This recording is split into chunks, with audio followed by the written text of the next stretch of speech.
Burying our sons.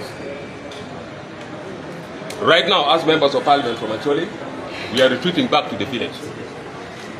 Government should tell us clearly if we are not worth holding any key position in this government, so that we tell our sons who are still remaining to resign and go back home. We want to see our sons retiring like any other person. We want to see them look after their children, their grandchildren, their grand-grandchildren. We want to see them retiring and be advisors at home. By not attaining a position, you die within a year. This is very serious. We are not going to joke this time. We need an answer from the government. Before burying our son, government should explain why is that so specifically for the children who are rising up.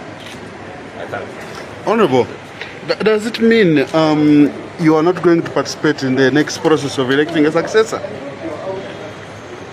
We are going to be in parliament and we are here. But we are saying we shall go and mobilize our people. We shall come back before burying our sons. Government should explain that. If they fail to explain, they will leave our son in our hand. There is no need of hurrying now. He has already died. Whether in 1 year, we shall bury him. But we need clear explanation what is going on.